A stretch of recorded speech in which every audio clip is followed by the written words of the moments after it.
Hello everyone, welcome to my channel Priya's লাইফস্টাইলে তোমাদের সবাইকে স্বাগত। তো তোমরা সবাই কেমন আছো? আশা করছি সবাই খুব ভালো আছো, আর আমিও অনেক অনেক অনেক ভালো আছি। আর এতক্ষণে তো তোমরা বুঝেই গেছো যে আজকে আমি কোথায় গেছিলাম। আরে হ্যাঁ, তোমরা সবাই ঠিকই ধরেছো, আজ আমি চলে গেছিলাম বর্তির বিলে। আর বর্তির বিলে গিয়ে তো দেখি জল একেবারে শুকিয়ে গেছে। সত্যি বলতে এরকম জল শুকনো দেখে না আমার ভীষণ খারাপ লাগছিল। তার কারণ আমি বর্তির বিলে যেতাম নৌকা চড়ার জন্য। না একেবারে যে জল নেই সেটা বললে চলে না, আছে কিন্তু অনেকটাই কম। ধরো তুমি যদি জলের মধ্যে গিয়ে দাঁড়াও তাহলে হয়তো তোমার হাঁটু পর্যন্ত জল হতে পারে। তো তোমরাই বলো এইটুকু জলে কি নৌকা চড়ে একদমই মজা আছে? আর এই মেয়েটা প্রত্যেকটা ভিডিওতে এসে এসে আমার ভিডিওগুলো নষ্ট করবে। সত্যি একে নিয়ে যে কি করব আমি নিজেও বুঝতে পারি না। আর এই নৌকাটা দেখি ফাঁকা রয়েছে, আশেপাশে কেউই ছিল না, তাই এদিক ওদিক ভালো করে দেখে টপাত করে উঠে পড়লাম নৌকাতে। আর এই কচুরি ফুল যে আমার কত পছন্দের তা তোমাদের কাউকে আমি বলে বোঝাতে পারবো না। মানে আমার অসম্ভব ভালো লাগে এই ফুল, কিন্তু এই ফুলের একটাই দোষ, কিছুক্ষণের মধ্যেই নেতিয়ে পড়ে। আর আমি শুনেছি এই ফুলটা নাকি শিব আর নারায়ণের খুব পছন্দের একটা ফুল। তো তোমাদের মধ্যে কার কার এই কচুরিপানার ফুল খুব ভালো লাগে অবশ্যই কিন্তু আমাকে কমেন্টে জানিও। আর আমি যেখানে দাঁড়িয়েছিলাম তার ঠিক উল্টো দিকে প্রি ওয়েডিং শুট হচ্ছিল,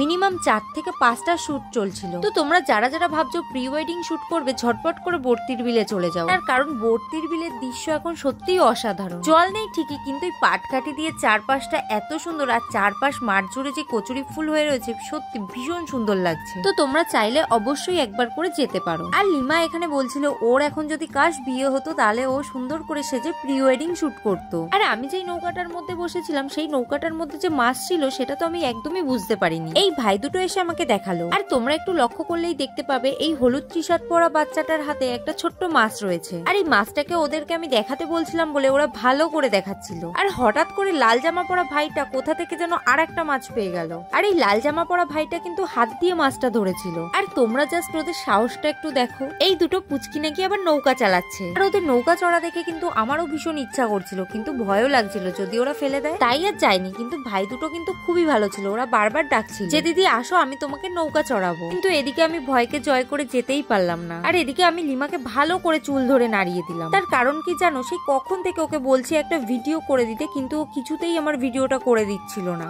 অবশ্য চুল নাড়া খেয়ে তারপর আমার ভিডিওটা করে দিল। আর দেখো আমি কতগুলো কচুরি ফুল তুলেছিলাম, এগুলোর ভিডিও লিমাকে করতে বলেছিলাম কিন্তু ও কিছুই করেনি। চলে গেছিলাম একটা ধাবাতে, সেখান থেকে চা খেয়ে বাড়ির দিকে চলে এসেছিলাম। তো তোমাদের যদি আমার ভিডিওটা একটু ভালো লেগে থাকে তাহলে একটা লাইক, কমেন্ট, শেয়ার, একটা সাবস্ক্রাইব করে দিও। তো টাটা।